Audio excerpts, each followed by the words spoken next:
என் friend ஒருத்தி கேரளாவில் இருக்காங்க. அவள் சொன்ன ரெசிபி தாங்க இது.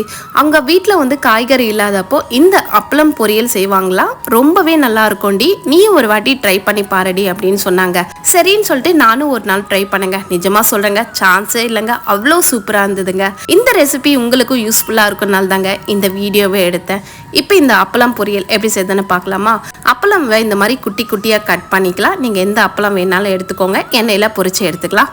இதே பேனில் 3 ஸ்பூன் அளவுக்கு எண்ணெய் சேர்த்துட்டு பூண்டு, வெங்காயம், கருவேப்பிலை இதெல்லாமே நல்லா வதக்கி விட்டுக்கின்னு இதில் தேவையான அளவு உப்பு சேர்த்துக்கலாம். கொஞ்சமாக மிளகாய் தூள் சேர்த்துக்கலாம். கொஞ்சமாக தனியா தூளும் சேர்த்து நல்லா கலந்து விட்டுக்கினேன். ஒரு 1/4 கப் அளவுக்கு தேங்காவை துருவி சேர்த்துக்கலாம். தேங்காய் சேர்க்கறதுனால இன்னும் நல்லா இருக்குங்க. இப்போ பொரிச்சு வச்ச அப்பளமும் சேர்த்துட்டு நல்லா இந்த அப்பளத்தில் நல்லா இந்த மசாலாலாம் மிக்ஸ் பண்ணி நல்லா கலந்து எடுத்தா சுட சுட சாதத்தில் சாம்பார் ஊற்றி இந்த அப்பளம் பொரியல் வச்சு சாப்பிட்டா ஆஹா, சொல்லவே வேணாங்க, சாப்பிட்டுட்டே இருக்கணும்னு தோணும்.